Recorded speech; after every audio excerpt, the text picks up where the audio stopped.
I got to start adding rudimentary gongs and stuff for my sounds. Well, I've been doing a lot of different work, playing with different toys, digging stuff out that I hadn't played with in a while. And I came across the gong and I went, oh, that's right. I really like that thing. Oh yeah. Anytime that's used in radio, it's perfect, right? Well, especially when it comes through. Let's see here. All right. So picking up where we left off, going into the, just, doing the show format. So here's what I'd like to do. Okay. This is I'd like to do a traditional interview in the sense I'm going to ask you some questions about you, your shit, why you're doing what you're doing, where you're going and why. Perfect. All right. So that'll be the basic subject matter, because what we're doing is, we're looking for and seeking out these explorers, travelers, independent thinkers, seekers of that which is, because, the exploration of what you don't know is a hell of a lot more fascinating than what you know.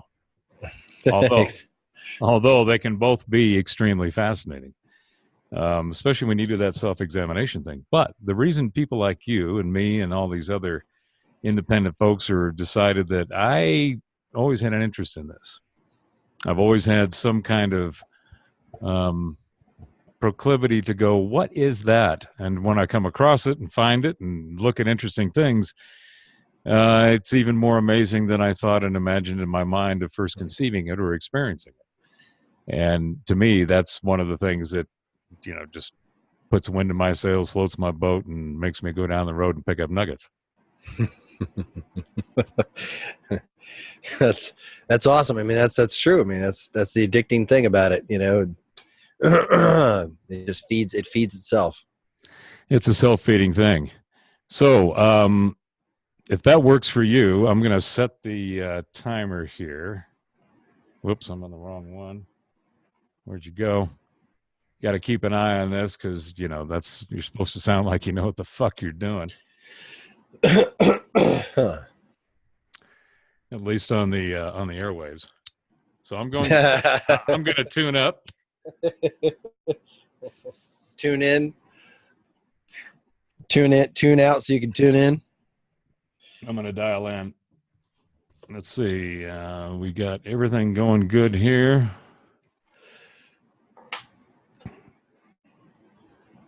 So that's the other thing I want to talk about. Well, the first segment, I'd like to talk about you, what you're doing, why you're doing it, all the different things that we've been collectively doing and individually doing, and getting to a point now where we're having this conversation. And then in the second segment, I'd like to talk about other researchers, other techniques, and what I'm referring to as the original content creator revolution, because the technology has gotten to the point to where that is now happening. That's why there's a proliferation of all this stuff. So I'd like to talk about what I'm seeing, what you're doing, because I think that there's an unfolding, the stuff, everything that I'm doing that you were mentioning before we got cut off earlier. I'm doing everything myself: website, audio production, video production, all the equipment, scheduling shit, and it's doing all the platforms, doing all of the feeds, managing all from all of the social media through the website. And the fact that I'm even attempting to do it, let alone doing it. Oh, I know. It's a lot to keep up with. Well, for me, I'm an old marketing tech guy. I was back in the days when print was the big deal. You'd have to schedule, your trade calendars out months in advance to have your articles, to have your ads, and you'd have to create all that shit with somebody in the graphics, God department, and you'd have to get all that approved and all that messaged. And if you were fortunate or unfortunate enough like me to have your product in 7 different languages, you had somebody had to proof this shit. Exactly. Because translation is not the same as localization, which is not the same as transliteration. Yeah, you didn't want them thinking that, you were selling, I don't know, female underwear or something when you're actually trying to talk about the cosmos or something. Turns out, Nebula is actually a really hot bikini in China. So, they had to make sure that you weren't talking about the hot bikini in China, and you were actually talking about, stars imploding on themselves and then creating nebulas. So, well, there's a famous, I think it's the Mike Myers movie. It's Shag Me, The Spy That Shagged Me, I think is the one. God, man, good movies. And that translated into Japanese into something that was completely unacceptable. And nobody caught it until they started distributing the packaging. Right? You go, oops, somebody missed that one. Right? Right. That's pretty funny. I mean, it's a lot of work, and I guess we can start because then this is all just good material to talk about anyway, right? Well, yeah, so what we just did was do a quick thought run into the show content, so we have the focus, we know where the nuggets are. Because when you're doing it in a constrained time frame and you got to do certain things, it's like, well, you got to make sure you hit it, but you got to let a free ball it too, right? Yeah, it's kind of like you're basically just doing bullet points. It's like, here's the main subjects. You get like a minute on each.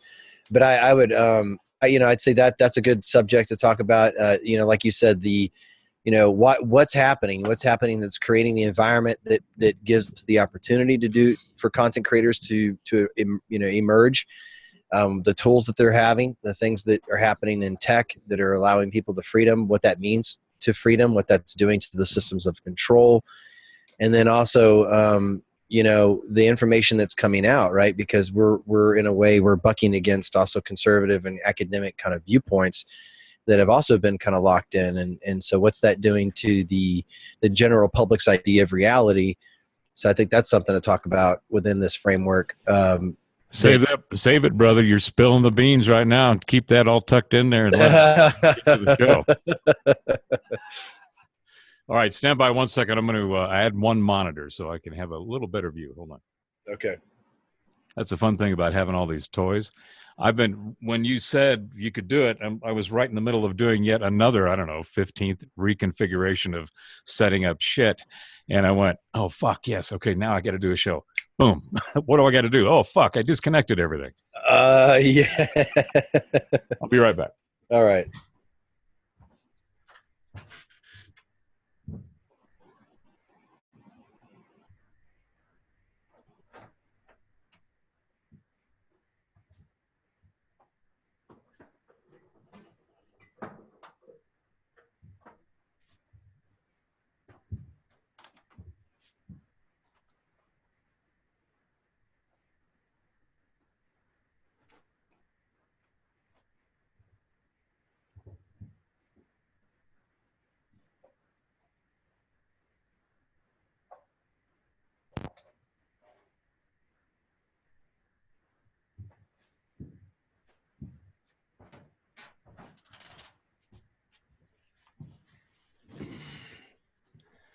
Now that's precisely what I wanted. A slight adjustment will be perfectly what I wanted. So you like that God and the Astronomers, huh?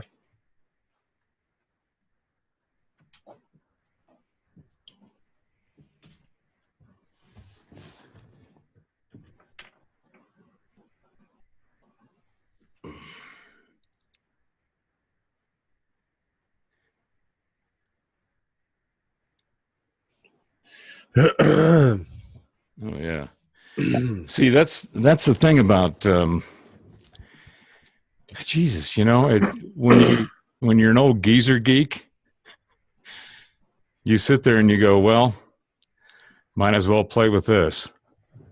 A lot of fondling, huh, Robert? A lot of fondling.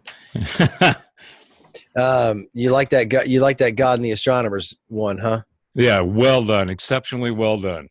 Yeah, there was a number of things that I really liked about it. So the first thing is you clearly sat down and read that, and you read it very well. As a narrator and audiobook and voiceover guy, I can tell you. Oh, hold on. I can tell you that what you did was very well done. Well, that's cool, man. I appreciate the feedback. I mean, it was sloppy. You know, I think that there was some, you know, there was some cleanup. You know, I could go in there and clean it up, but I just kind of wanted to release it and get it out there. As long as it's, you know, a B plus, I figure, yeah, you know, it's worth releasing. But what you're doing on the graphics and the way you did the read and then the music in the background, it was extremely well done. It was professionally produced in a way that was the quality was there. You stayed on point. You had graphics that supported the narrative. And what I'm taking is that you actually were reading from that book. Is that right? Yeah. It's chapter 6 out of the book. You know, I just finished. I've been really digging into neuroscience, and I've been looking into the ID movement and then finding all the people that are collaborating, contributing, and then I'm looking at all their research, and then I'm looking at kind of the branches. So there's, you know, the genetic end of it, there's the synthetic chemist end, there's the the biology end, there's the astronomy end of it, there's the neuroscience end of it, and I'm finding all of these guys that are not, some of them aren't even collaborated or know, they probably know of each other, I'm sure some, but they're not really working with each other. But and Robert Jastrow was something that just had come up, and he was apparently, you know, had been around for a while since the 70s. And it's like, you know, it's a great title, great book. And I read some stuff about it. So I got it, easy read, read it in 2 days. That chapter was kind of like the biggest kind of hit, the end of the book. It was the last kind of statement. And I just found it really, really easy. And I said, you know, this would be a great chapter to do a chapter read. And then that's kind of the new template. It's like I can go and read some of these guys' materials and just find the best chapter or the best, like, you know, 5-6 pages and just do an excerpt read over and do a video overlay and put particular music. That one I felt like needed to have this kind of somber, quiet, meditative, very slow pitch to it. I just kind of saw it in my mind as being like a you know, little mini doc, you know, with kind of like I want people to really pay attention. So I thought that music was right. and it just, you know, worked out. I mean, anytime you're talking about astronomy and Big Bang and the stars, you can find really awesome images. So I think it really, it all came together just because the subject, the way the guy wrote the book, the easiness of the chapter, you know, I just thought it was done really well. So it was fun, but that's just kind of unique, you know, just kind of hit because all that stuff converged and it worked out really well. I did it early in the morning as I woke up in my cabin in the middle of nowhere, and it was just kind of the right moment. So it kind of came through. All right. So that explains the calm, easy read, because you read it with intent. And that's one of the things that a lot of people who do audiobooks or doing voiceover or any kind of voice artistry and acting, it's one of the most difficult things. One of the amazing things is that when you have just a natural way of speaking, like a Sam Elliott or a Morgan Freeman, you know, those recognizable voices, Oh, totally. It doesn't matter what you read, you have to read it as you. Right. Because right. that's what everybody's paying you a gazillion fucking dollars for, is right. that voice and then the way you read it. So right. That was one of the things that stuck out as I was listening, and the voice, the audio quality of the way that you recorded your voice was very well done.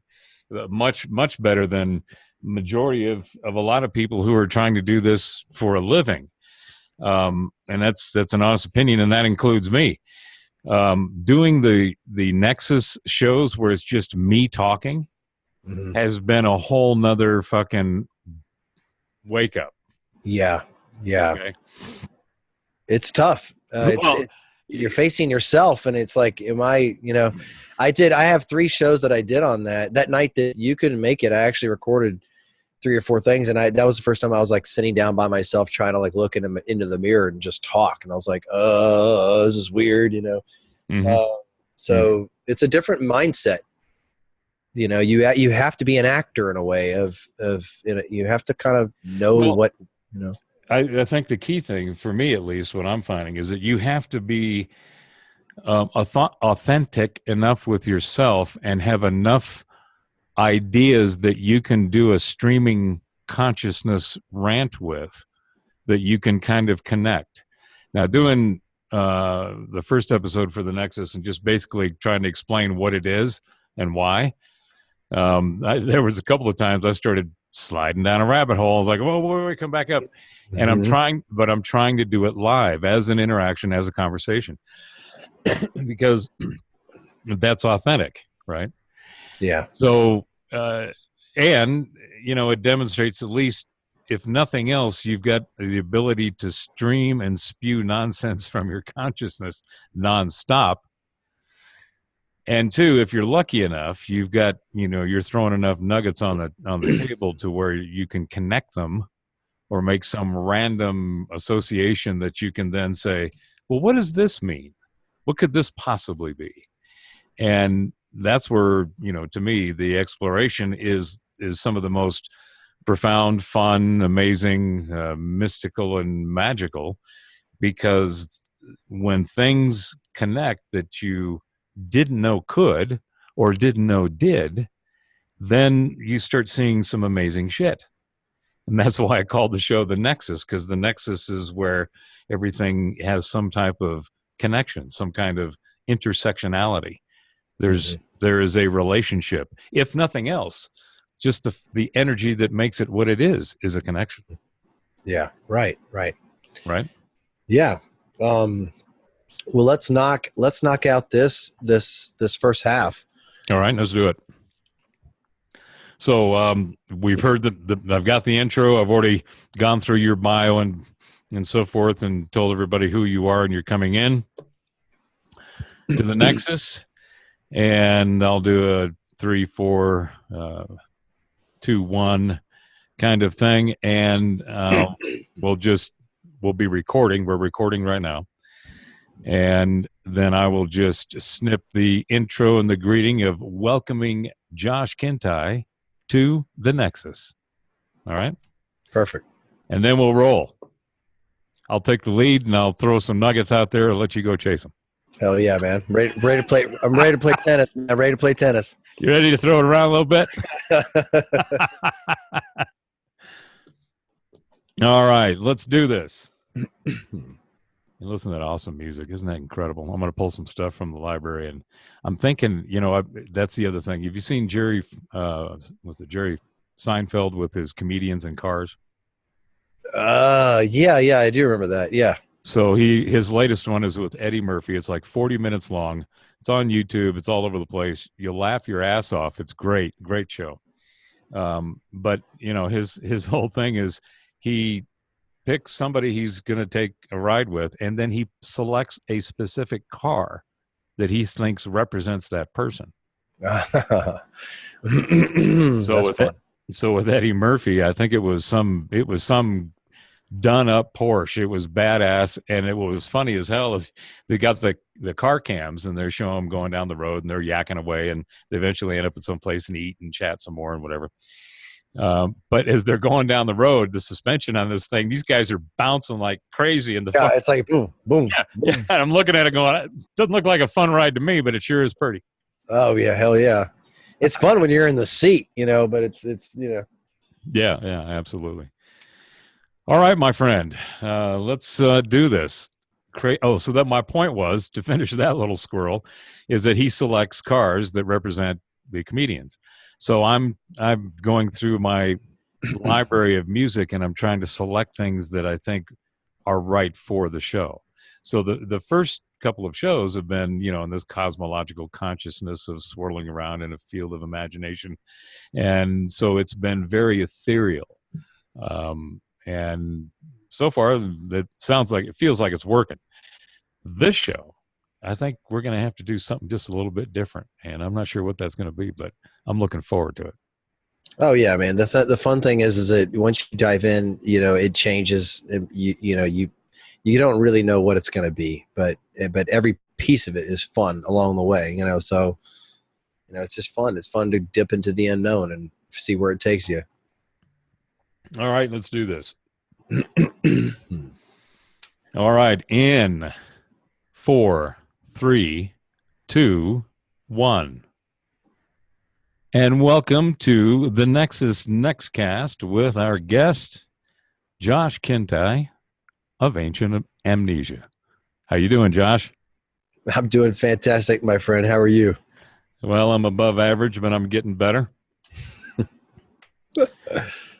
I wanted to thank you for joining us on the show today because, you know, the whole subject is about in search of the independent researcher and original content creator.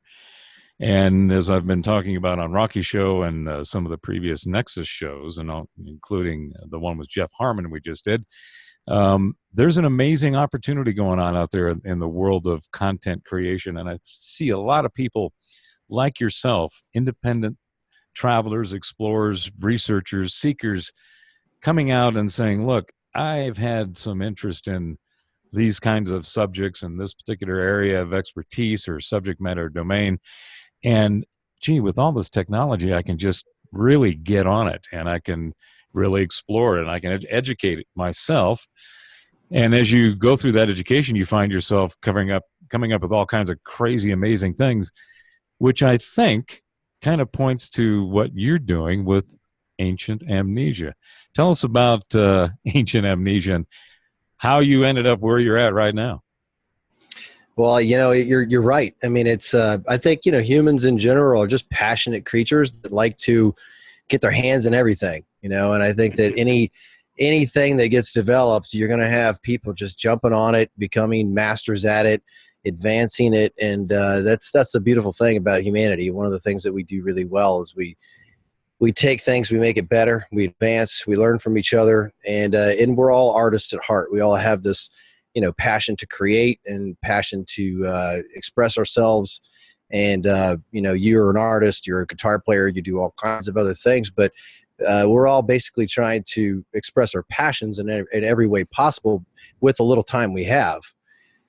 So that's basically, you know, why I started Ancient Amnesia. When I was young, I was, you know, into ancient history, and the more I read and learned about ancient history, I realized how much we actually don't know about what actually happened, and to such an extent that you come to a realization that we as a collective humanity, we actually have zero knowledge about the origins of our civilizations and how far back that goes. And even in science, we don't even know the origins of life itself.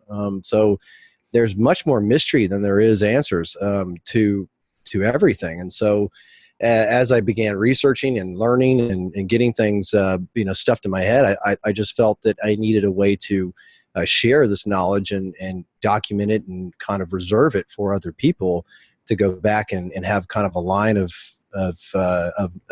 information that they could go to as a resource. So I created a page and created a site, and you know, just been trying to get the message out there, and it's grown pretty good. You know, I've got a pretty big following, and I just, you know, just inspires me to keep going. So that's kind of what happened in a nutshell. So you ended up pursuing something that you had a passion for and found the vehicles and the ways to get, not only put it together, but to get it out there. Right. You know, I'm just using the tools that were available. You know, back when I started, there wasn't really the internet. You know, back when we were reading this stuff and learning in school, the internet was developed as I was growing up. I'm 38. So, you know, when I was in my teens and stuff, we didn't have the internet. But now we do. And like you said, that the tools that are available today for the common man are to such a degree that I think what's happened is a kind of an information revolution where everybody's connecting with each other and making friends and sharing knowledge. And I see this kind of coalescence going on with kind of the human mind and ideas. And it's a beautiful thing, you know, so I'm just trying to be a part of it. And I'm trying to create my own little painting, my own little angle, my own little, you know, Josh Zaz that I can push out there. And I hope people enjoy it. And I'm more than happy to bring anybody on and listen to them, because my angle is not really to talk to the guys that everybody knows. My angle is to talk to everybody that no one knows, because I think a lot of people have a lot of knowledge in their head. They're just waiting to spill out, and you're going to meet some interesting people along the way if you just tap on the shoulder and ask them some questions. So, That's kind of my MO with the page and the site. It's been a fun process. Well, I know that you've been focusing on a particular format. Let's talk about some of the content that you're doing on Ancient Amnesia, and what drives what you select that you put out there. There's an amazing amount of content, subject matter. There's old stuff that's being uncovered. There's new stuff that's being created, and there's everything in between. And it's amazing, the proliferation and the ubiquity of that information, because like you said, anybody, if you've got internet connection and a Uniblab, a smartphone, right?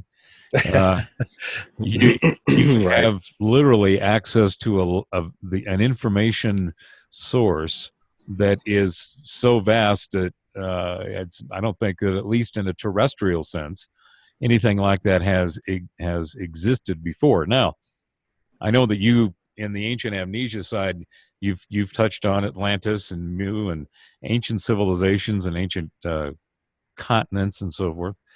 On the Ancient Amnesia side, what are you seeing in that realm as you explore and research all these different models of civilization that keep coming up? And as Graham Hancock recently quipped, things just keep getting older. Well, yeah, I mean, I think that, I guess to answer your first, kind of thread was that, my model is to post, let's say, you go to a library. To me, the most interesting sections are the geology section, right? You got the sciences, but they're broken up into all these different things, right? Like biology and astrology and astronomy and all these things. And what I'm trying to do is basically have a really cool little, library that's got a little nuggets of knowledge from every single one of these fascinating categories. Because to your point at the end there, it's going to take every category of science, every category of philosophy, to be able to actually wrap our minds around to what's happened in the past, what happened is happening now, what's going to happen in the future. I mean, we can't look at things through isolated lenses. We have to kind of broaden our scope. And so I'm trying to create some sense of a platform that allows people to see not only the beautiful creatures of the world, like, biology, zoology, and but also some deeper things like in philosophy, and maybe, the philosophy of science, and, kind of astrophysics and all kinds of things, So there's always something for everybody. And I think that's been part of my success. It's just that, every third or fourth thing that I present, it's everyone on the page, everyone that's watching likes that. So if you have a 1-in-4 ratio, I think that it brings people, no matter what, they're going to keep going because that was a really cool picture, or that guy that was deeper thought that article was really good. And, everybody gets what they want. And so I'm just trying to make the most broadest brush have the most beautiful stroke, if that makes any sense. That was extremely well put, and it also sounds like it belongs on a T-shirt. Well, I do have T-shirts on my site. Maybe you gave me an idea there. No, that was a great quote. So again, it's the type of content. I mean, it's like you're saying, and I'm finding, and that's why, we have the portal as a part of the logo for the Nexus. Is that, it's kind of like a Stargate. You can see the different symbology of the at least represent 8 of the major domains of conscious information, if you will. So there's an amazing amount of stuff going on across that spectrum. Forget about trying to look at any intersectionality.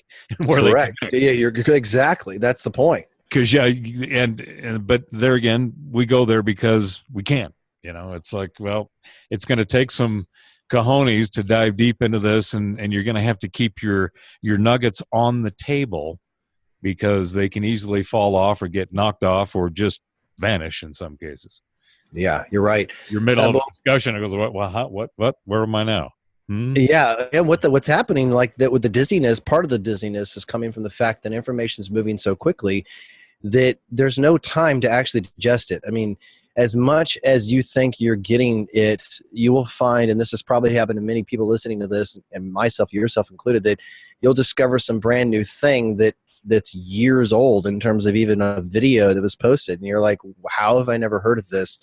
This is a 6-year-old video, and then you realize the guy has all this work you've never heard of, and this just happens all the time. So you just don't have the hours in the day 1/3 of your life you're sleeping, 8 hours of work. It's just there's so much. You're really trying to pump it all in. So I think that's part of it is just that by the time that you think you know what you know, there's been so many more advances that you got to change that view because it's already advanced beyond what that stepping point was. And that's, I think, the challenge is to get the information out there, easily digestible, but complex enough for people to actually have, mental revolutions within themselves that advance them. Yeah, I completely agree, and I think that's one of the fascinating things about this explosion, in my opinion, of these independent researchers and content creators. It's always interesting when you see a paradigm shift in a particular activity, thought, social meme, technology, whatever it might be, business process, that there's this, and this is what we talked about in the first episode of Informatica with Rocky, was this concept of transformative disruption and how often that happens. It's obviously a key tenet in the catastrophism models, right?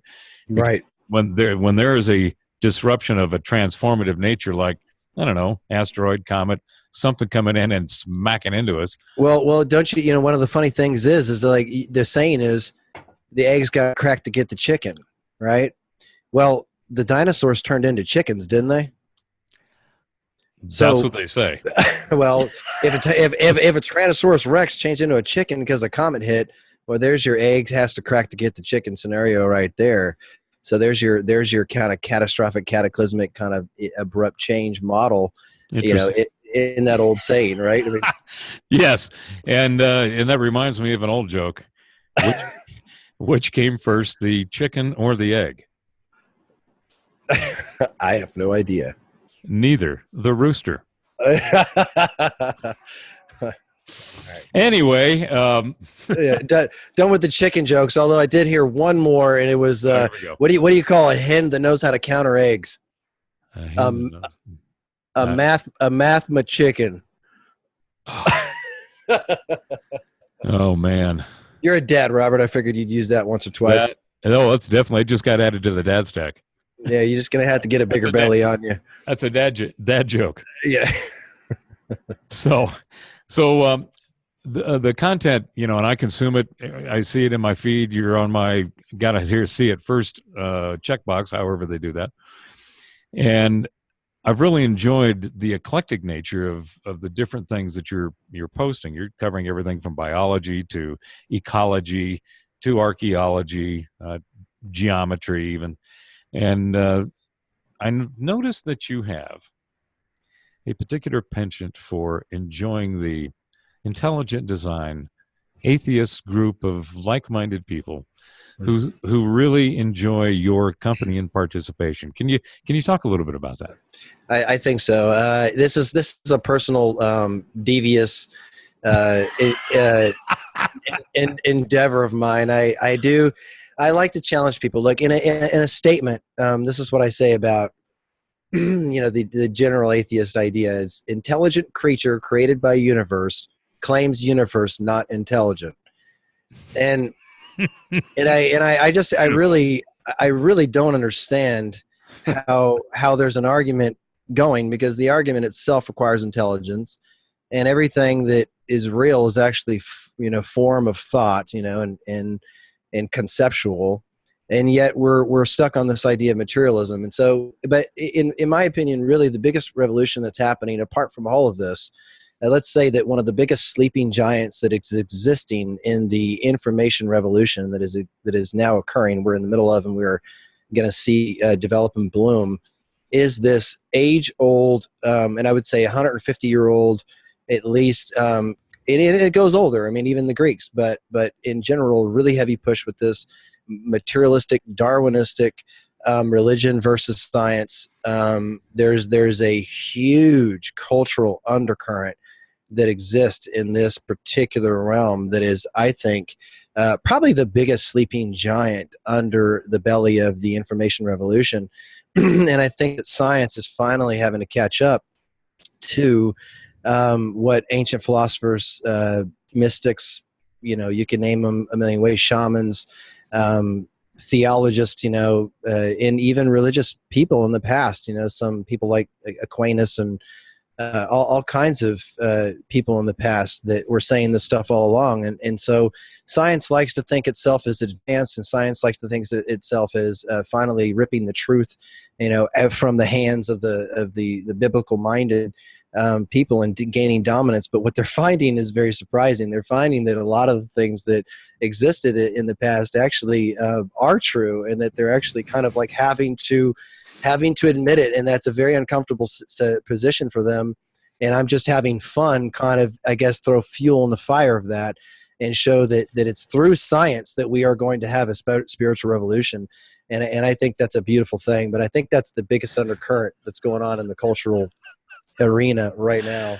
So if I understand what you just said, it sounds to me like you're trying to contribute positively to an evolutionary transformative disruption within the ideological, philosophical, definitely, if that's even a word, of the way in which they have constructed this argument, this position to establish why they believe or follow what is being defined as an atheistic model, meaning that as far as they are concerned, there is no it there just is there, right?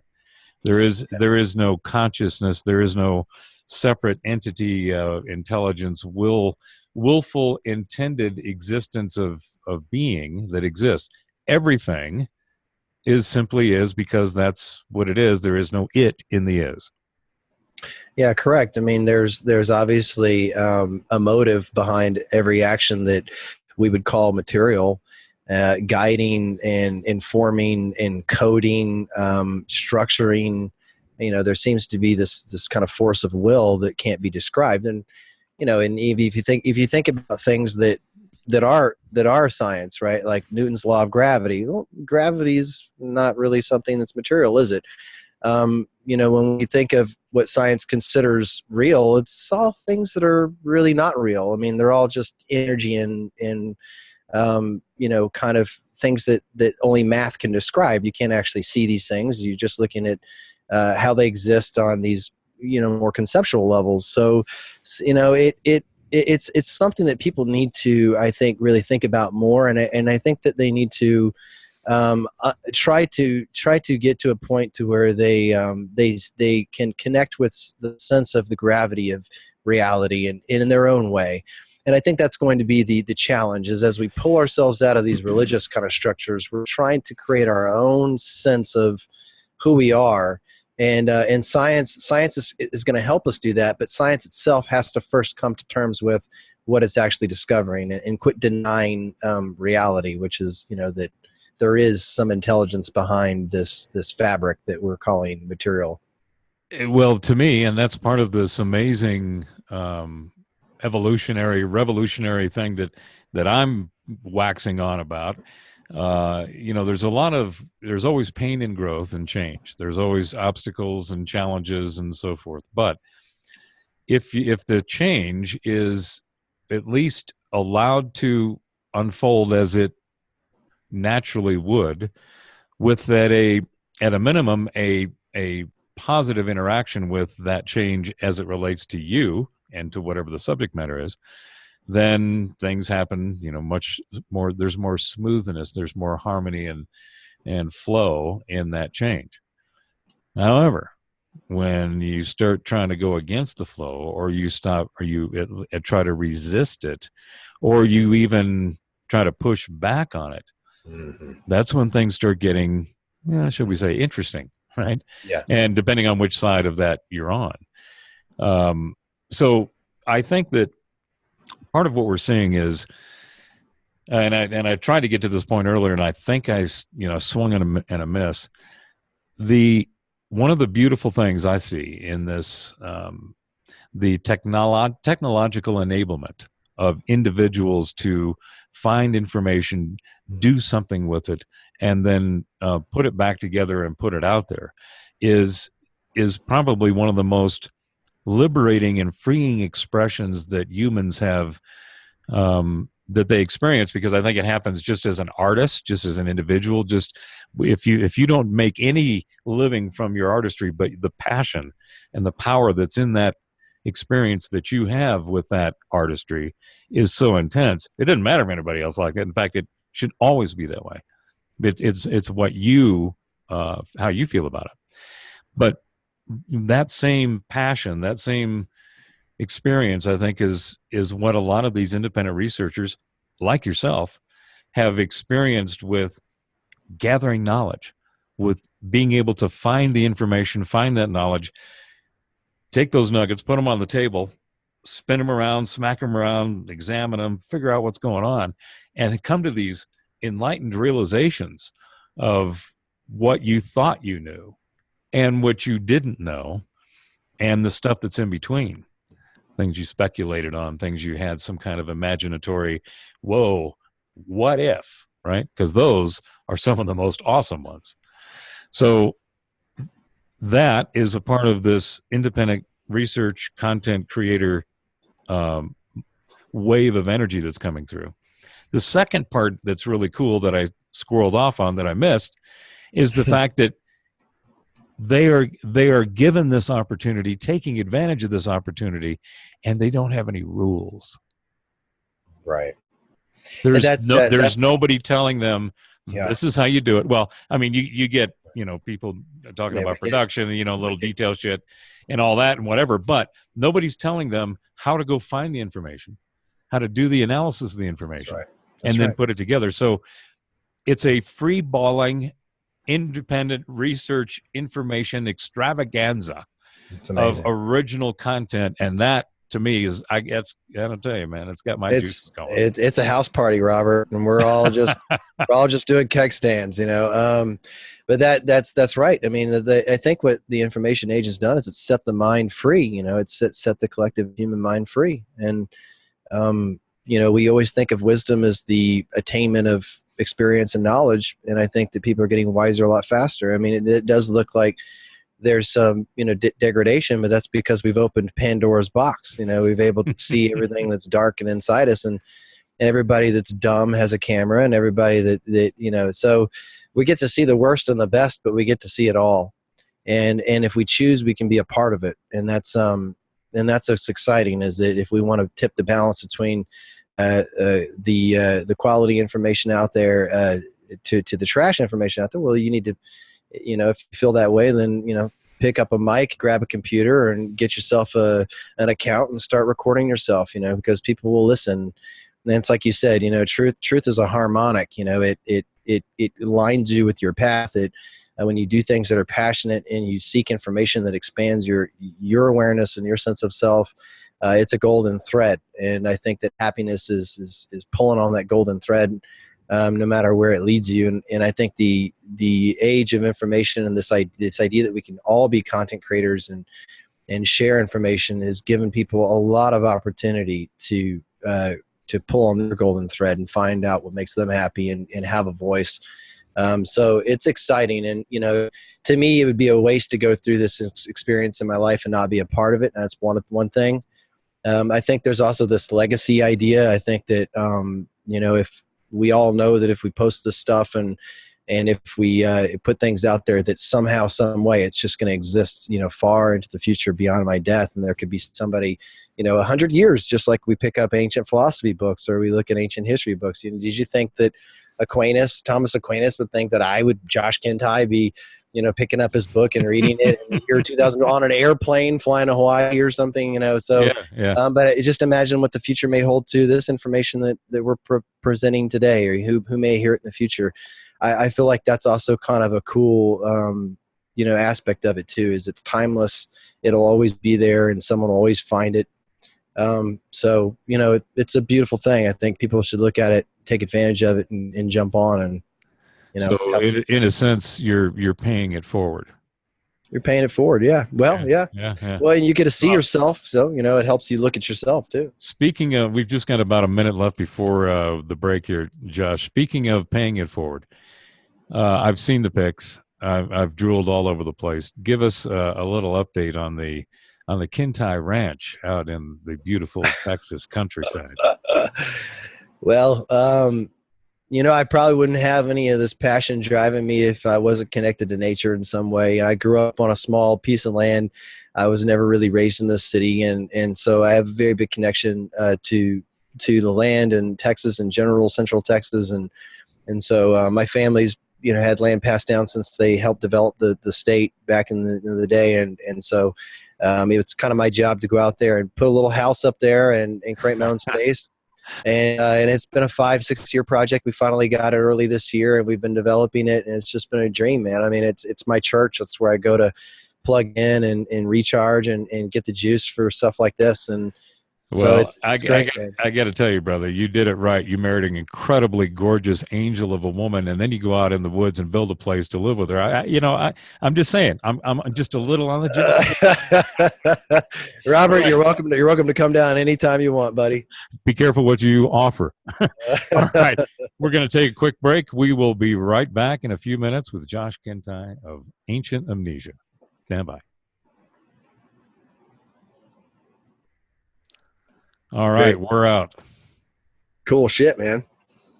So that was the first segment. We right about 25 minutes. We've got 28 minutes in the second one, so we got an extra 3 minutes. But I had really enjoyed that. I hope you did. Yeah, it was awesome. I love, I'm always trying to be the mediator, so it's great for me to just sit back and answer questions. It's great. I mean, I think it's fun, man. I love this stuff. And I'm willing to do it any chance I get. I've got so much shit sitting on the shelf that I just can't produce it. I got to buy me a computer. How many? That's I got to bust your chops. How many fucking hours of you and I that you haven't even touched? Man, I got so much shit sitting in the shelf. Yeah. The problem with some of it is. So I'm not doing anymore. You're going to come on and do me. Because at least mine go out. Well, I try, man. Hey, let's put it this way. Out of all the guest shows, you're like the most common guest still. You're the guy who has the most guest shows on the YouTube. But that being said, like some of this stuff is recording. I need to actually go in and see what I have saved because I ran out of data. I had to dump some things. So if you find, like, if you want me to produce, and this is something just to talk about, if you want me to produce a video like I've been doing of some content you and I have recorded that you have, and you just give me like a 10-15 minute run, whatever it is you think, just send it, just find it, send it to me, and I'll make a badass video, and then you can share that to your platforms. I'll share it to AA, and that'll be a good cross promotive kind of thing to do. So I'm willing to do that anytime. That sounds great to me. But the other thing I wanted to mention to you is on Odyssey. How's my audio, by the way? Is it clipping or is it time? No, it's not. Yeah, it hasn't budged but once, like the whole talk. So it's been smooth. Yeah, it's been smooth. Okay. Is doing on Odyssey at least. They need 2-minute news pieces. So there's a background music. There's the intro and the outro. And you just got to fill 2 minutes of news, whatever the fuck it is that you want to say is news, right? Yeah. So I'm going to start doing that. But I was going to do that for the Nexus anyway. I was going to do the Nexus Note as a little series of just little 1-2 minute. You better ask Samsung about that. I think that's going to be the 11 model or something. No, I'm just kidding. And then the other thing I'm going to do is the Nexus Words, which is there's just some fucking amazing quotes, and I'm just going to do these little 15-20 second little intro of the music. I'm going to voice it and intro out, so it'll be like a little thought nugget to put out there, and just to quick produce them and just keep putting them out, so people will hear it and they go, "What the fuck is that? I never thought about that." Who is that fuck that keeps putting out these little snippets of, little quotes of thought and whatever the fuck? So I'm going to do the 2-minute Odyssey. I'm going to do the Nexus Note, and I may do the collection of Nexus Notes, depending on how I do it, as do them as shows. Oh, yeah, that's cool. Right? So as a collection of, here's the notes of the week. Yeah, that's great. I mean, I think that what I'm trying to play with is just all types of different models of content, like, Right, right. do an article read, do a chapter read, do it. I liked Josh Reeves had a really cool, he read an entire Manly P. Hall book and he did it in chapters. So it's episode 1, chapter 1, this kind of thing. I love that shit. I was like, man, that's great. You're basically doing audio books. Yeah. And you can make it. So my whole new thing now is I'm going to get like the Cabellian and the just all the Book of Enoch, things like that. Read some chapters out of it, make some cool videos with it. Right. And it's like that shit is available to everybody. That stuff's been written thousands of years ago. There's no copyright issues on that stuff. So to me, it was like, there's so much I can do. I can read the best 5 paragraphs out of Plato's Republic or whatever. I could do. And it's just easy to think about it, and that's what I want, right? It's ancient amnesia. It's bringing all this ancient knowledge to easily be digestible in little pockets and clippets, so that people can just grab it. It's fun to watch. It's quick. It's like, wow, I never thought about that. And then that's all they need to know. They don't have to read the entire Republic. They can at least get the message, and they can get the pieces and the parts, because that's the thing that I started with Stucci is Don the Con, he knows some guys, and he said that he's got some little things that they're called valuable, valuable. I know what you mean. You know what you mean? So, valuables when you got something that, is valuable, and somebody else got something that's valuable. And what you do is you trade your valuables, and when you trade your valuables, they all together, they become something more valuable. So that's like you get yourself a little trade system going on, right? It's like a little boys club, You just need a little bit of that, a little bit of this, Yeah. I like what you got over there. You want some of what I got over here? Let's do some of that. Hey, I give you some of this, you give me some of that, and yeah. So I know a guy, and guy said he can hook us up. So we got a meeting downtown and behind some speakeasy in a dark alley next to a big old dumpster. But brother says he can hook us up. I think we should go check him out and see if this brother's got some valuables that are the valuables he says they are. You know what I'm saying? Are you picking up? I know what you mean. I'm eating the slice of pizza that you're serving, brother.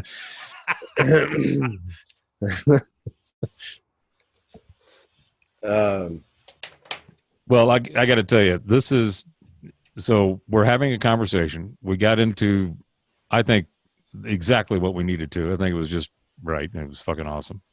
Really enjoyed that. Now we're going to get into second segment. We're going to talk about some of the, let's hit the independent researchers and the people that we're finding. Like you were talking about this guy you're going to have your follow-up show with. The independent guys, because there's some that I'm finding that have come out of fucking nowhere.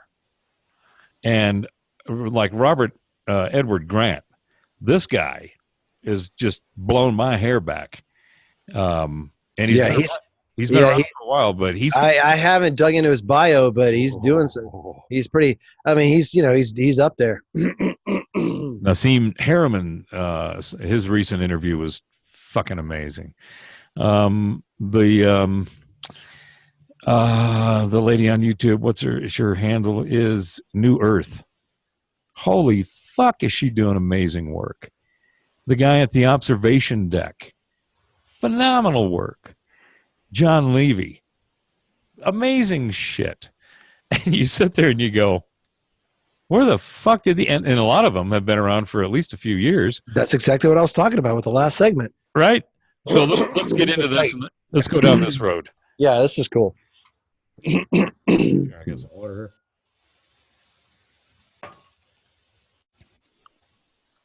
So same thing, countdown, 3, 4, 2, 1, and we are live back, the second segment. All right. And in 4, 3, 2, 1. Welcome back to the Nexus Nextcast, ladies and gentlemen, fellow travelers, explorers, independent thinkers, seekers of that which is, to make sure that whatever it is that you're looking at is actually is, and it ain't is. Is that right? Well, I struggled to pull that one out, but there we go. All right. We've got Joshua Kintai on with us today talking about the In Search of the Independent Researchers and the content creation, explosion, experimentation, evolution, excitement that's at least we're seeing out there. And so we talked about some of that in the first segment. Now we'd like to go down the exploratory lane of trying to see who are these independent researchers? Well, what are we finding? Who's out there? Who's been out there? Who's just come out there? It's an amazing, eclectic, well-fertilized field of independent individuals that have gone down the path of passion. They've said, I'm going after this bit of nugget of knowledge. I'm going to create a nice little knowledge stack of nuggets of all of this information, and I'm going to sit there and I'm going to make something out of it for myself. And if anybody else likes it, cool.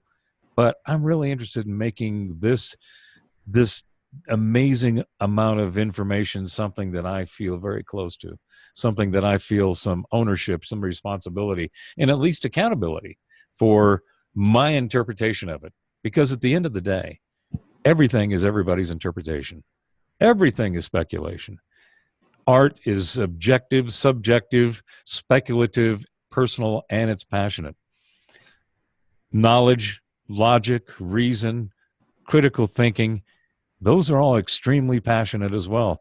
Not enough has been done in those areas. I don't think it's exercised enough, in my opinion, Josh. I mean, I'm just, kind of going on one of our famous Robert rants here, but what I'm seeing is this explosion of, as we ended the first segment with, one of the things I think is extremely powerful and is going to be a major component to the fuel that drives this change of content creation and accessibility is the fact that there's no rules for now. The majority of the people that have started down this path have started it just with the intent to go do it, and the only rules, I guess, or restrictions that they had to deal with was the technology and the toys to go aggregate, accumulate, analyze, and assimilate all of the stuff that they've collected. But outside of that, if they've adopted anything in the thought paradigms of what they've collected, because there's going to be a lot of that. There's going to be mythos, there's going to be philosophy, teachings, belief systems, scientific methods, models, and philosophies that are going to define whatever that knowledge set is. And if you take any of those and you look at them and just set them aside as attributes, as characteristics of the data that you've collected, then you can look at them objectively and you can come up with something that you look at and you go, well, that's not what I thought it was. It's not what I was told it was. That's not what I even imagined that it was. What it is something quite different. And why do I know that or have that experience? Because I've gone out and I've collected the nuggets. You've put them all on the table. And you're interested in sorting through them and trying to understand what's there. What are they individually? What are they collectively? Right. Where do they intersect, etc.?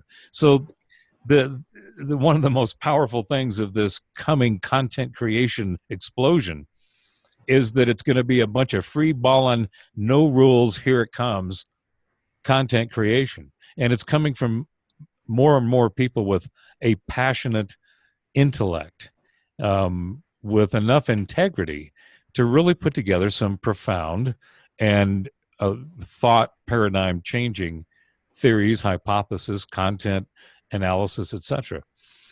So let's talk about some of these different people that fit that bizarre and vast category that I just laid out there.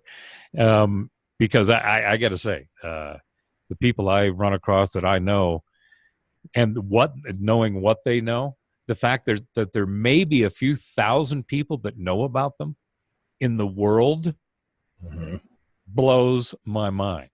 Right. No, it's true. I mean, scouring the internet for knowledge and information is kind of like putting a billion-piece puzzle together without knowing what the picture is supposed to look like. I mean, you basically you flip over a piece and you're trying to imagine what this piece belongs to, you know, and like, wait, how does this fit in? And what's the picture look? What's the big picture? You know, you really have to find a lot of pieces, and then it becomes addicting because you've connected some, and then you think you know, and then it starts to develop. But then there's this bigger atmosphere going on, and it becomes dimensional, and it just gets so in depth. And it's the entire, you know, it's the whole saying that the further that you go down the rabbit hole, the less the people on the surface will believe you. And I think that's the addicting part of it, is that when you have so many people out there pumping out such high quality information, that you just can't wait to get your hands on the next. And it's really, I think, one of the most fascinating and exciting moments is like the connective points. It's whenever, oh, I heard this guy talk about this other thing just like that too, but this is a whole different angle. And so again, it's like connecting that other puzzle piece together, where you're like, okay, now I think, you know, I'm definitely seeing a bigger picture here. You find isolated pieces, you can't find out where they fit. You put them to the side. You think, okay, well, they're going to go somewhere eventually. And I think that's basically what's going on, is that you have a lot of people that are providing information that's passionate to them, that came out of them putting their puzzle together. I got to jump in here. When you said the puzzle piece earlier, I had this image of this universal puzzle, and it was on this gigantic floating table in the middle of space with stars, and there was just like pieces that were floating around, and all of a sudden they go and find a little spot, but it was this galactic plane of puzzle. So thank you for that image. It was quite enjoyable. Yeah, I mean, I just, you know, you were talking about putting pieces together. To me, it was a pretty easy jump, but I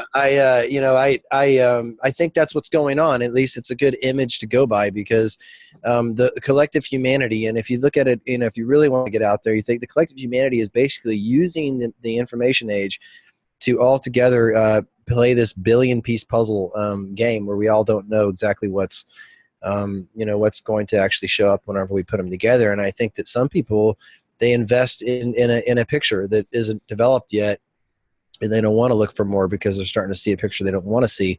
But others were excited to kind of like, oh my God, I thought it was a rabbit. Oh my God, it's probably a dog now. And I think that that's kind of the general thing that happens with people. They either get excited because it's different than what they thought it was, or they get upset that it was different than they thought it was. But well, don't you think that I think that's an inherent, Jeff Harmon and I get into this when we get into this cosmological consciousness, and how, you know, there's all these different dimensional aspects of the way in which different thought paradigms and models have tried to define the existence that we inhabit from a conscious perspective.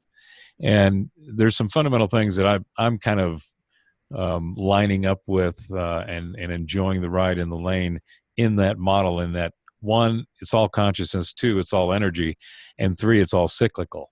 And there are multiple dimensions within each one of these, and frequencies, vibrations, etc. But the iteration of, you know, PEEPs, the human physical experience, the carbon-based unit construct, there seems to be a great deal of evidence that it is an iterative experience. It is something that once you are here or have been here, you apparently revisit on some kind of level for what appears to be some kind of cyclical reason, whatever that might be. So my point there is that, to what you were saying about how, you know, the resistance, people are going to resist because they're going to have a challenge to their worldview and to their paradigm of the way that everything functions. And this is one, I think, of one of the most important aspects of the content that's coming out of all these independent researchers. Yeah. It's the content is really profundity in such a profound way that it's a paradigm. It changes it. It just completely pushes over that which you think you knew. Now, a malleable mind, one who can, at least at a minimum for some short length of time, hold opposing views in your mind simultaneously and be able to not be resolved.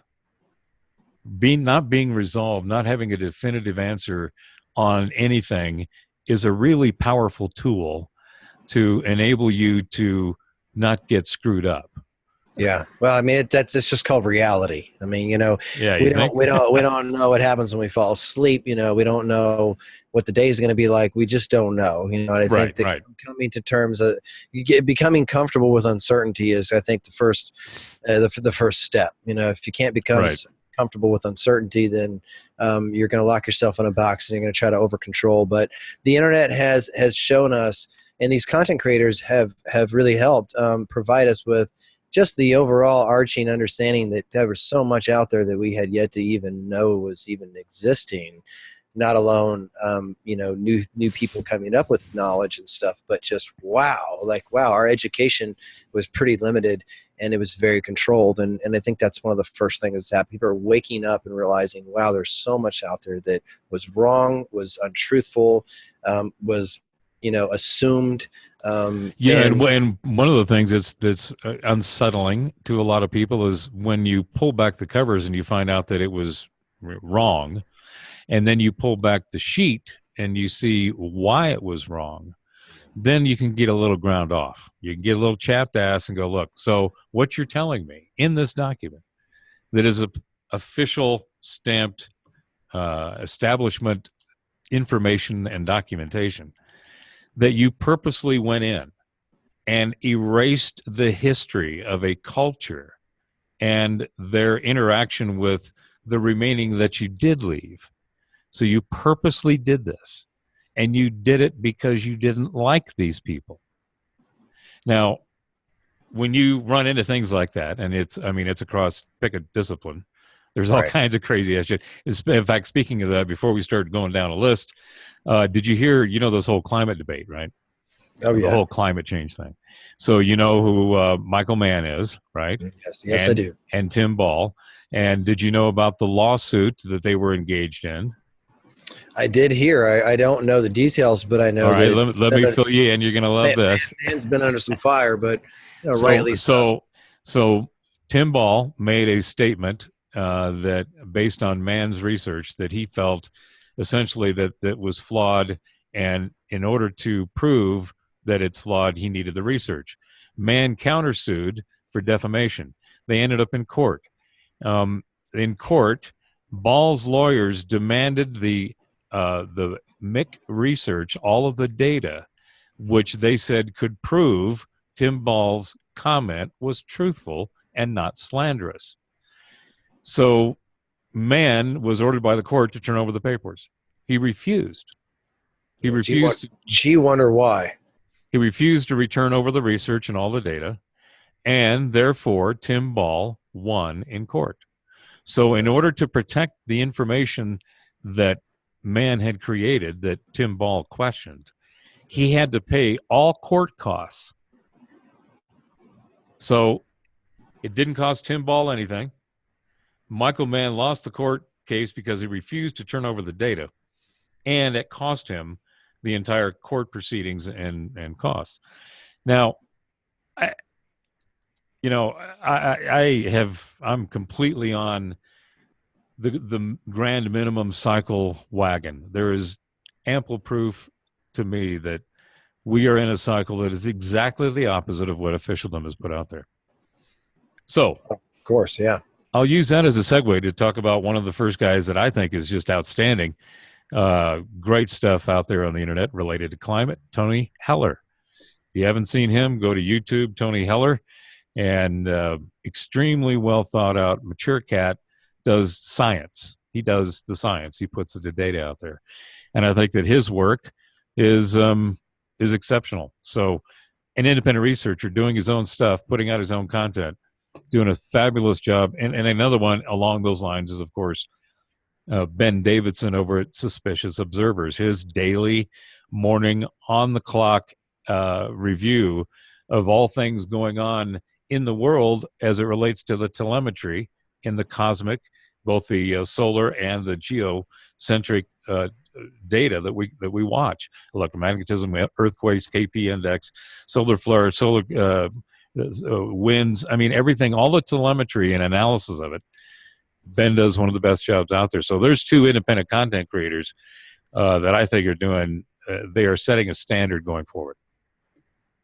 Yeah, and that's good. I mean, at least we know something's working, right? In this broken system of, it's just favoritism, basically. But I, I think that again, one of these symptomatic things that are coming out of the information age is you can't run, you can't hide. Truth's going to come out, and there's going to be people are smarter than you think they are, and it's not just the peer-reviewed scientists, which we do know. You saw that Joe Rogan episode where the peer-reviewed science is not exactly as Loctite as people thought. So Imagine that. Imagine that. They sent in some BS paper that was talking about something that completely doesn't even make sense, and they went ahead and approved it because they're really not, reading some of the stuff and just the things that go on. So we're realizing that the establishment is not as trustable as what we thought, and it's happening quickly. So these content creators are doing their job. I think this is where freedom's going to come. This is where the information is going to finally become viral, and the masses are going to have the ability to finally set free and wake up. And it's exciting. I mean, who knows what's going to come out of all this? But so who are your new and favorite guys that you found and are following? They're not really new. A lot of these guys are kind of older, I would say. I've been really researching lately the ID movement, the intelligent design movement, and looking at some of the research that's coming out of pretty much all fields.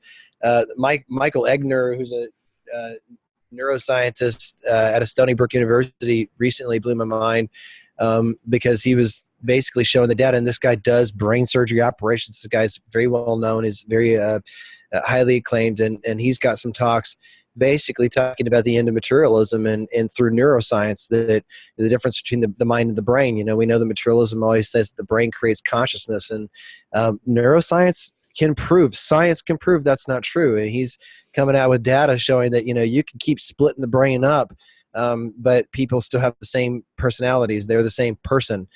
So the personality does not exist within the brain. You can basically chop the brain in half and separate it, and you still have the same guy talking to you with all of his cognitive abilities. There's really, really amazing information. So Michael Egner's a whole new one. And of course, you have Michael Behe, who's doing the molecular machines research in the ID movement, talking about how you have this irreducible complexity. You can't take something like a bacterial flagellum and you can't basically take one piece off of it, which essentially looks like an onboard motor as it's propelling, bacteria. And so they're showing that what's underlying the mechanics of nature, what's actually behind the curtain of materialism, is some force of will, some intelligent design, and everything's agreeing with it. Whether you're looking at astronomy, whether you're looking at physics, whether you're looking at biology and chemistry, neurology, it's all there. The data's there. It's coalescing. It's coming together to a nexus, Robert. And within that nexus, I think that it's going to shine bright enough that people are going to look up and see the sun, right? And they're going to look up and say, wow. And I think that's going to be the new revelation. I think that's the undercurrent of culture now, is this kind of blending of ancient philosophy into this new science-backed, science-based spirituality. And it's exciting to pump this information out there. So that's where I'm looking right now. I'm looking in the ID movement, some philosophy, a little bit philosophy of science kind of stuff, because I just keep finding stuff. I mean, I'm digging and digging and digging, and I got books on order. I just can't. I don't have the time, Robert. I don't have the time, but I'm going to try. Something tells me you're apparently going to make the time. Otherwise, you wouldn't be buying those books. I wouldn't be buying the books. Now, because I got to tell you, my personal journey, when I ran into information, again, in the series, and I want to have you on to talk about this because there's some interesting aspects in this model, but informatica, I'm just defining as the data sets within the existence that is, right? So it doesn't matter if it's how the metrics are created, how the symbology and the valuation of whatever it is created, manifests. There is some metric that becomes informatica about that thing. So it's delineated, differentiated. So it's something that you can actually have you have a reference to. Because if you don't have a reference to something, then it's kind of hard to examine it, all right, Right. or do anything with it. So to that point, or what you were talking about, which made me think about that, is that when you look at all of the different disciplines of thought, of the way that people consider the conscious experience, the engagement of whatever it is that you're doing, you and I right now having this conversation, over a few hundred, maybe 1,000 miles away, probably a few hundred, but we're doing it over not even the airwaves, it's in the airwaves of electromagnetic signals that are traveling in a way that is enabling us to apparently just be there almost instantly. Now, I got to tell you, as an old geezer geek, this is some cool shit. It's only going to get cooler, my friend. It's only going to get cooler. You're right. I mean, everything's coming together. I think people are in for a ride. Everybody, no matter what stage they're at, they could be passerbys. They're going to see some stuff, whether they dig in or not. But, we got a lot to dig out, and we got a lot to unpack. And I think everybody needs to jump on and have some fun with it, because this is something that humankind has created. This is a mirror, I think, for us to kind of look at ourselves and decide collectively what we want to do with what we see. I think it's going to be a pretty amazing. I think once we all get the picture, I think that the next step is going to be the big point where we go, okay, we've seen it all. What do we do? What do we do with it? I think that seeing it all is probably not going to happen in our lifetimes, but I can tell you this: the whole idea of being able to, just imagine and explore the concepts of different thought paradigms, different realities, multidimensional, whatever you want to put on it, universe, existence, consciousness.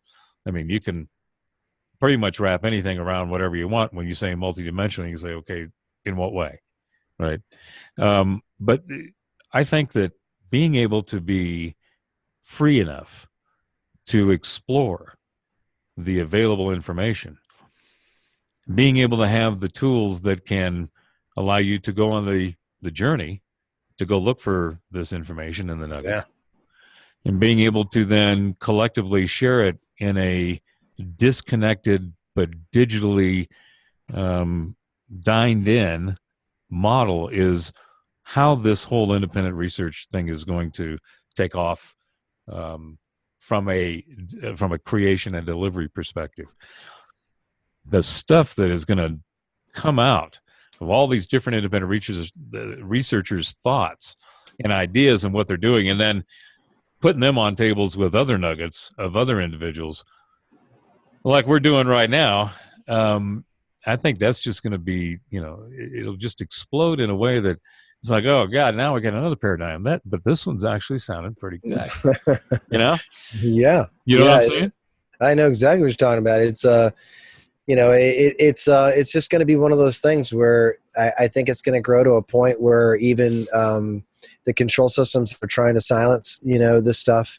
They can't. It's kind of like that. You remember the scene in Lord of the Rings whenever like the orcs were just about to take over the keep and everything was just about to go bad, and then Gandalf comes, the light hits, Gandalf comes, he races down there, and the Rohan guys, and they just literally just wipe all those guys off.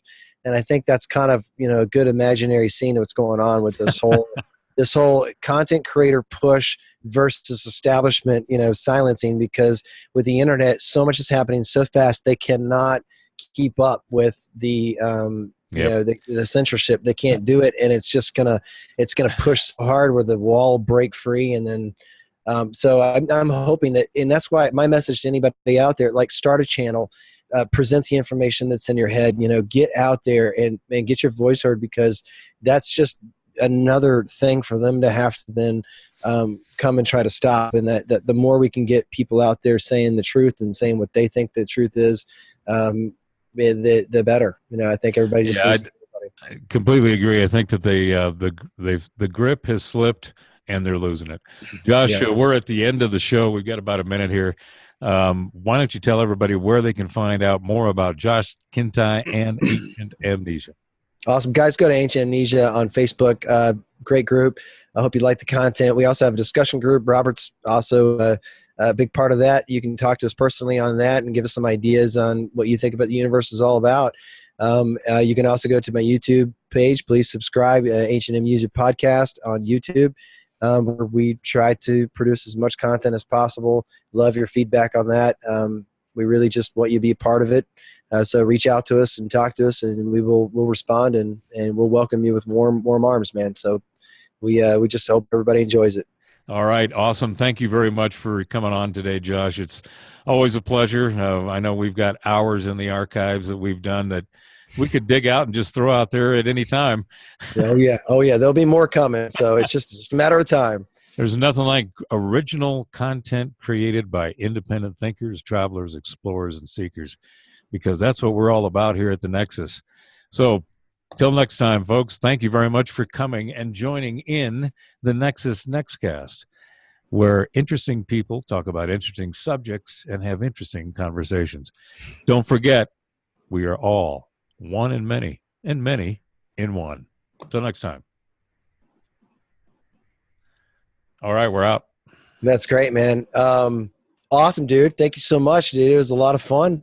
I hope it comes out clean and good. It should, it should come out pretty good. I think that really the McChicken joke was terrible, but other than that, I think you gotta have some shit. You gotta have some dumb shit. Like, okay, these guys are kind of stupid, so maybe I do like them. But I got to jump on another show, so he's kind of waiting for me to get an ID, so I'm gonna take off. I'm glad we got it in though. I'm pretty much like Monday through Wednesday, anytime. 4 or 5 to 7, 8 or something be perfect. So if you need me to jump on, or you want me to come on, or you want to come on or anything, I know you're really busy with what you're doing, but just feel free to know that within those hours, I'm pretty much available. Even if I have something lined up Wednesday, I could do a Monday or something like that. So. Okay, so thank you very much. I thought it was awesome. Really fucking enjoyed it. Can't wait to watch it back and listen to it. And what we just did is what I really like doing with you or with anybody, because here's the model that I'm trying to leverage. I'm using the regular weekly scheduled 1-hour show to be a teaser for the series and for additional stuff on the website. That will be commercial, uninterrupted content. So, initially they said, you got 5 nights a week live if you want to do it. And I went, I don't think so. Right. That's a little too much. However, I'd like to do something different. And they said, well, how about Tuesdays and Fridays at 11 p.m.? And I said, I can do a show and have it ready on Tuesday, and I can do a show and have it ready on Friday. Perfect. And because it's going out to all of the celestial and terrestrial, it's on iHeart, it's on Mojo, it's on, I think I sent you the links for iTunes and Google Play. Right. I saw that. And did you see Rocky? His fucking numbers? No, I haven't looked at the data. No, I haven't. United States, Australia, and UK, his show, The Situation Room, is in the top 100 podcasts. Oh, wow. You know how many podcasts are out there? Wow. That's pretty amazing. That's what I said. Holy shit. Blew him away. And, of course, when I got it, I told him, I said, well, it must be those goddamn great guests that you have. Right. Well, dude, I'm willing to be a part of all of it. I'm so busy with other projects at work right now that I'm just trying to keep what I'm doing going, but I'd love to join in some way and do some stuff. I can always be a regular guest, a couple times a month or whatever you think, just to keep things going. We can create, projects together or co-create some stuff. So just let me know what you're thinking. Give me a couple weeks ahead and I can, bump out some cool stuff for you. And also, like, on your page, if you want me to share some stuff to AA, get your stuff up, just, put headers on the articles. Yes. That way, all I got to do is just share that shit. And I have no problem with, just pumping out some share stuff and getting people to come over, because there's 23,000 people on AA now, and the numbers are, 300,000-400,000 people a month that are liking, sharing, commenting, so it's a decent amount of coverage. Well, I can tell you the first share it's going to be is this interview with you on your page. Oh, that'll be perfect, man. That'll be perfect. You know, and if there's any content that you want me to produce, like, hey, there's a really cool, quick 5, 6, 8 minutes, and just send me the audio and I'll make a video and I'll tag you, and then on YouTube, put all your site info and, you know, that kind of cross promotion stuff. Just send me the clip you think is cool. I'll actually do all the work on it. I'll put it on AA. I'll link all your shit and that kind of thing. And we can just kind of bounce around and just kind of share each other's stuff, you know, and that way there's so much data that it's like the recycling is the issue, right? It's like going back and pulling it out and like doing something with it. Oh yeah. No, I hear you. But that's one of the interesting things, you know, I hesitated thinking, well, I'm just going to start the podcast and I can put it out whenever I want. And then the Odyssey Radio thing came along and I thought, what greater motivator to have a schedule where you're supposed to produce a goddamn show. Yeah. Get you on your feet. Yeah. Yeah. And it's like, okay, well, all right, let me get this model down so that I can just sit down and do it and then put it out. And what we just did is exactly that. That's awesome. I think it came out great, man. I'm looking forward to it. Let me know what you got. And if you need something, I'm going to take a piss. I got to type this guy. He just let his kids to sleep. So I'm going to jump on with him. And then I'd like to talk to you about if something good comes out of this, you know, maybe I can connect you with him because, again, that's what we're talking about, man. Just kind of like sharing the fun, you know? Amen to that. Amen to that. I mean, we finally have the toys and the tech set up to where we can actually take advantage of it and do it and create something that's really, you know, respectable and easy enough to go, well, that's some pretty good stuff. I'd like some more of that, you know? Yeah, it just has to be fun, man. Fun and stimulating. That's it. You know, that's it. Fun, stimulating. People believe it or not, people do like to think.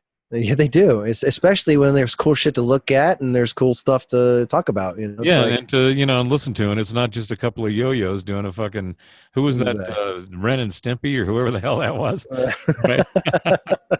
We could throw some Ren and Stimpy in there. That's pretty cool. Yeah, why not? Why not? Well, thank you very much, brother. Appreciate it. Yeah, man, and call me if you need anything. Man, you look great. I'm glad that you're doing I love what you're doing. And just stay in touch, man. If there's anything you want me to do, let me know. I'm there. Well, thanks for doing it at the last minute and making this happen. I can't wait for this to get out there and get in the wild and see what people think. All right, bud. I'll see you soon. All right, brother. Take care. Later.